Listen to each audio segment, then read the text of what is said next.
What's up, Goated Ones? Goated VC here, tearing you down to build you up, episode 72.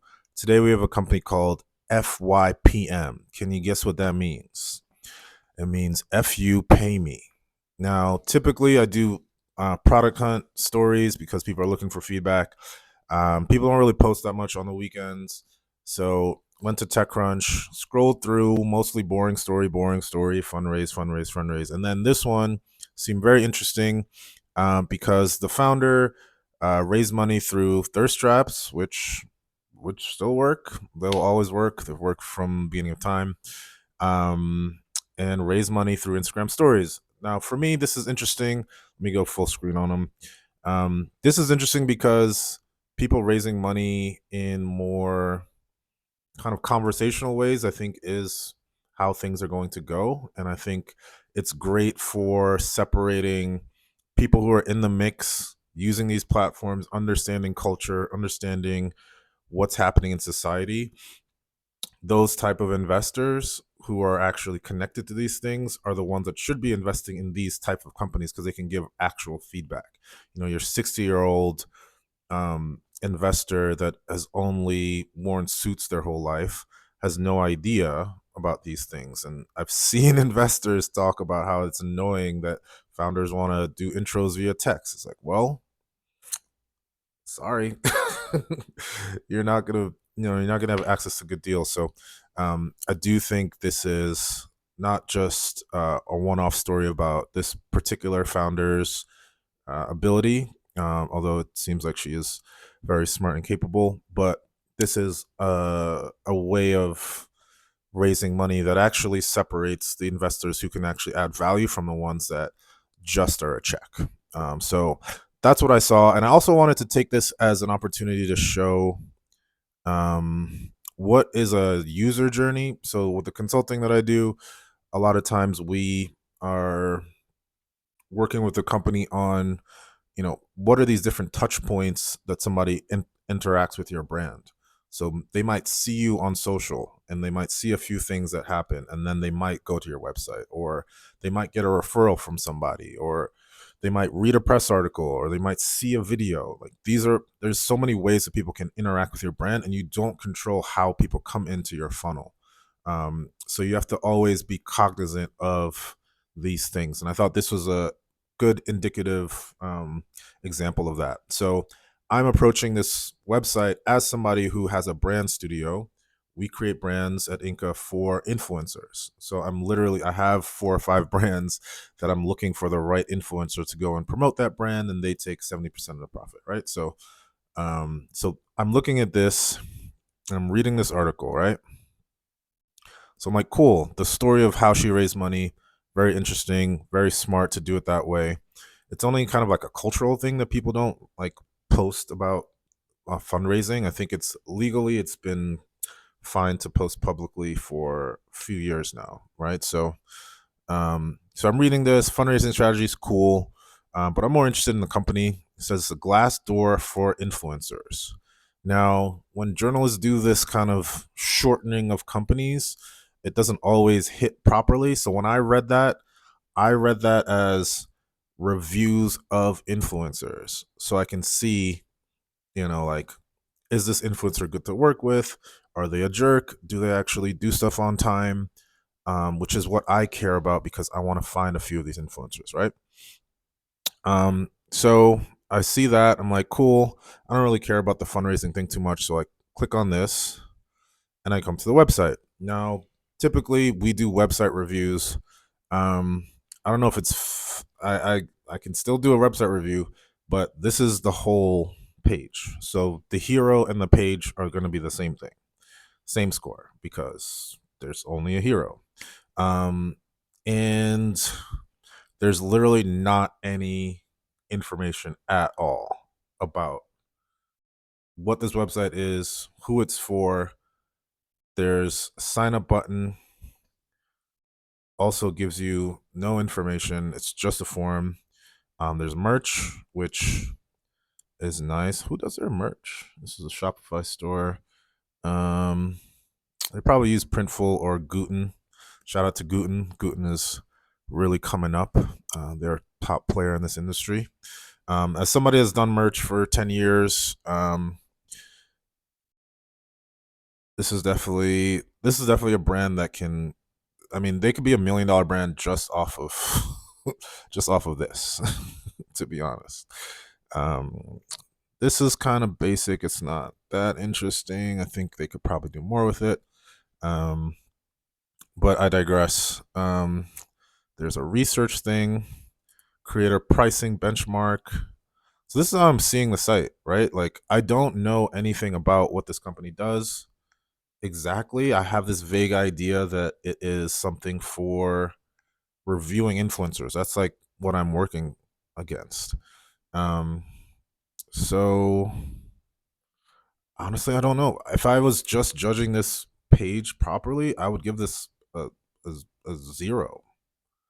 Like I'd have to give it a zero because I don't know what it is. I have to sign up in order to see what it is. So typically, I would just bounce. This would be the point where I just leave and you'd never hear from me again. And it would take them having to get another press cycle and like updating the website and doing other things to get me back to sign up for this. All right. So that's just my user journey. If I was just going through, if I was scrolling on my phone, that's another thing you have to think about. Like, are people on their desktop? Are they on their phone? What version of your information are they seeing? Um, so for the purposes of just like me understanding this, I'm going to go back to the page. I still don't really know what this company does exactly. So I would skim this. She's talking about how her process posting.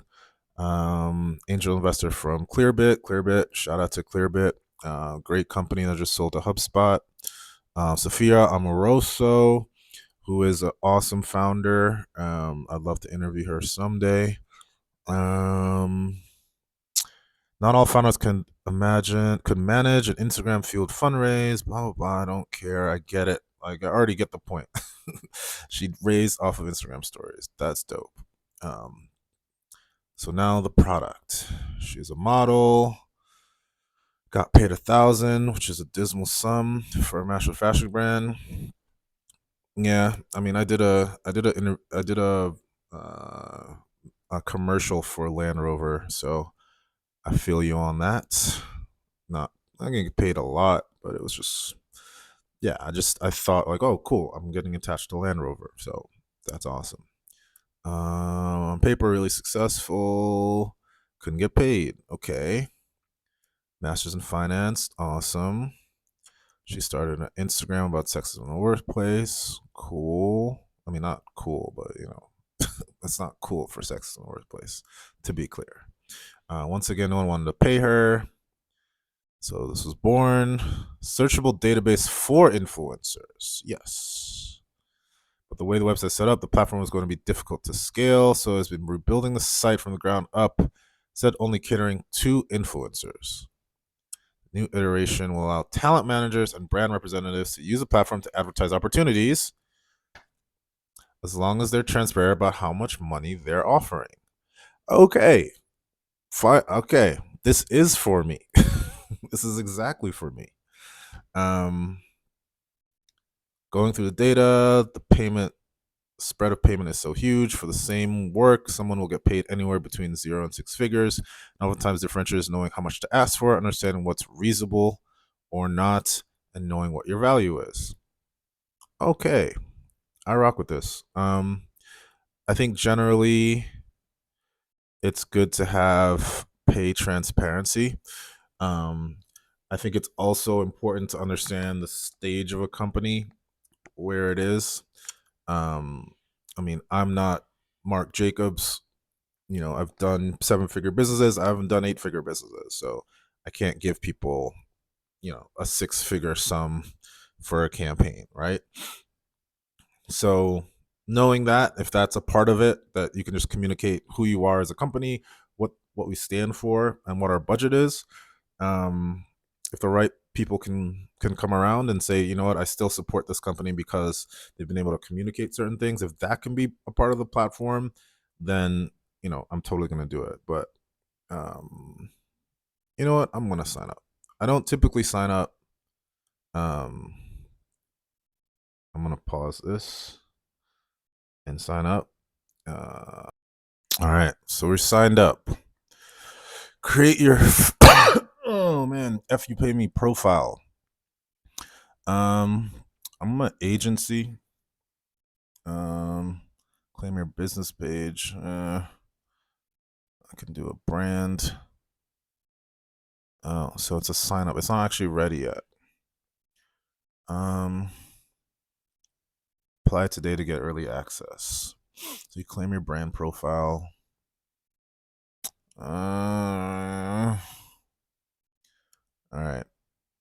I don't feel like if I can't sign up right away, I'm not gonna sign up. I don't like when I'm gated that way because I'm gonna forget about this company. Like I'm gonna find another way to do what I'm doing, and I'm just gonna move on. Like if it's not ready for me, I would say I wouldn't have because when press happens because you're most of the time because you're proactively telling press people about it. Like I guess if you're like really popping and something is like, you're Epic, the mobile app, and you're exploding, and you want to be on top of the trends, and the if the reporter wants to be on top of the trends, they'll start just like writing about stuff. But typically, it's because you've pitched. Like there's an interview that's been done.